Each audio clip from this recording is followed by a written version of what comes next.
सृष्टि बचपन से ही दिखने में सुंदर नहीं थी, लेकिन अमीर बाप की बेटी सृष्टि पर उसकी माँ जान छिड़कती। मेरी बेटी कितनी प्यारी है, भगवान सबको सृष्टि जैसी बेटी दे। सृष्टि धीरे धीरे बड़ी होती है। एक दिन सृष्टि की सहेली कहती है, तू दिखने में कितनी अजीब सी है, लेकिन मैं जानती हूँ हम सब में सबसे अच्छी शादी तो तेरी ही होगी। तेरे पापा अमीर जो है। एक बात करनी है।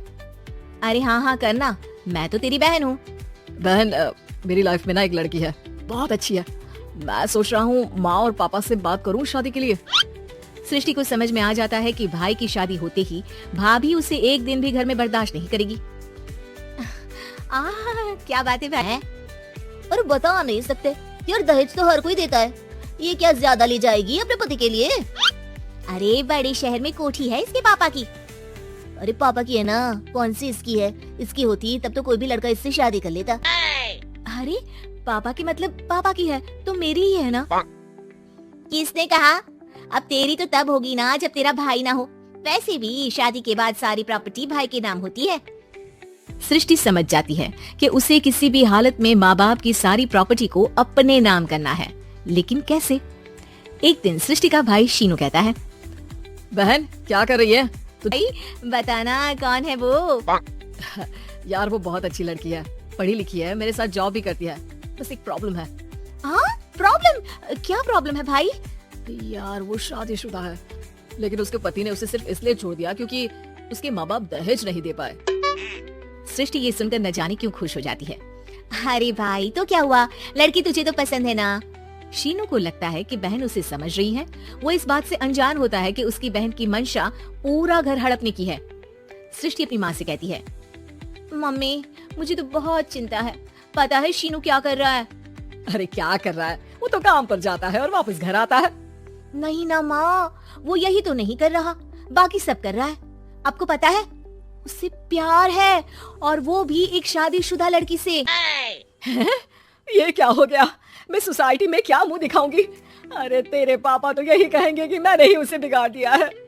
माँ देखो मेरी बात मानो, पापा पर भी विश्वास करने की जरूरत नहीं है। अब आप ही बताओ, पापा इतनी देर घर के बाहर रहते हैं क्यों, बोलो? अरे बेटा वो तो नौकरी करते हैं ना। तू बहुत भोली है माँ, पापा का ऑफिस तो 7 बजे खत्म हो जाता है, लेकिन देखो कितनी देर से आते हैं। अरे नहीं बेटा, ऐसी कोई बात नहीं है। सृष्टि माँ को एक औरत से बात करते पिता की फोटो दिखाती है। देखो माँ कैसे हैं पापा, मैं ना कहती थी कि पापा सही नहीं है। मैं तेरे पापा से बात करूंगी, दे फोटो मुझे। ओ माँ वो तो डिलीट हो गई। लेकिन चल तूने तो देख लिया ना, पापा से बाद में बात कर लेना, और हाँ मेरा नाम बिल्कुल मत लेना। हाँ माँ। अब क्या था, सृष्टि के माँ और पिता के बीच झगड़ा होना शुरू हो जाता है। सृष्टि के मन में क्या चल रहा था कोई नहीं जानता था।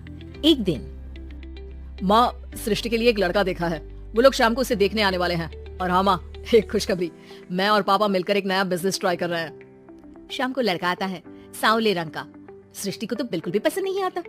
लड़की की माँ कहती है, लड़की का चेहरा तो कोई खास नहीं, लेकिन अगर मेरे बेटे को आप लोग सेटल कर दें तो मैं उसकी शादी आपकी बेटी से करवा दूं। सृष्टि को लड़का बिल्कुल पसंद नहीं था। उसे भाई पर गुस्सा आ जाता है। लड़के वालों के जाने की बात कहती है, माँ देखा शीनू मेरे लिए कैसा लड़का लेकर आया, न दिखाने लायक न सुनने लायक, सेटल भी नहीं, वो भी हम करे। अरे माँ मैं जानती हूँ ये मेरी शादी किसी भी घर में क्यों करवाना चाहता है। अरे कैसी बात कर रही है बहन, तूने तो देखा ना, लड़के को मैंने ही मना कर दिया तुझसे शादी के लिए। जिसने लड़का बताया था उसने उसकी बहुत तारीफ की थी। बात आई गई हो जाती है, लेकिन सृष्टि का मन शांत नहीं होता। क्या करूँ कुछ समझ में नहीं आ रहा। मेरी शादी हो गई तो ये लोग पूरी प्रॉपर्टी शीनू के नाम कर देंगे, मेरे हाथ तो कुछ लगेगा ही नहीं। तभी सृष्टि को आइडिया आता है। वो किसी वकील को फोन करती है। जी देखिए, अगर आपके मम्मी पापा का तलाक हो जाता है तो आपके पिता की आधी प्रॉपर्टी आपकी माँ के नाम हो जाएगी, फिर उसे वो किसी को भी दे सकती है। सृष्टि अब माँ को बेटे के खिलाफ भरती है। माँ शीनू पर नजर रखा करो, वो जिस लड़की के प्यार में है ना वो शादीशुदा है।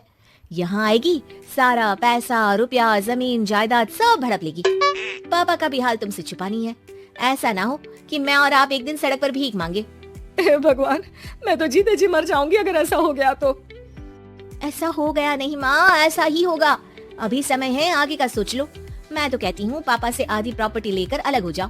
पापा की आधी प्रॉपर्टी भी हम लोगों को अगर मिल जाती है ना तो अगले 7 जन्म सफल समझो।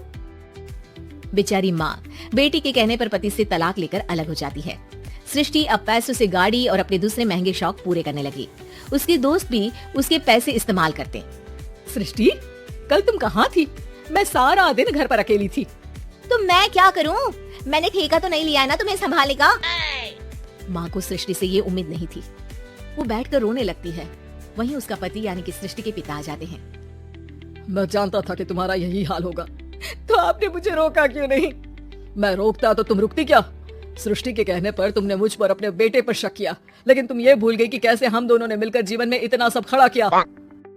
माँ पति के गले लग जाती है। मुझे माफ कर दीजिए, मैंने आपकी कमाई का एक बड़ा हिस्सा गवा दिया। कोई बात नहीं, तुम साथ हो तो मैं ऐसी 7 प्रॉपर्टी खड़ी कर दूंगा। तभी वहाँ सृष्टि आ जाती है रोते हुए। माँ, मयंक ने मुझे छोड़ दिया। वो बोल रहा था जब तक मेरे पास पैसे थे तब तक ही वो मेरे साथ था। पापा, माँ, मुझे माफ कर दीजिए।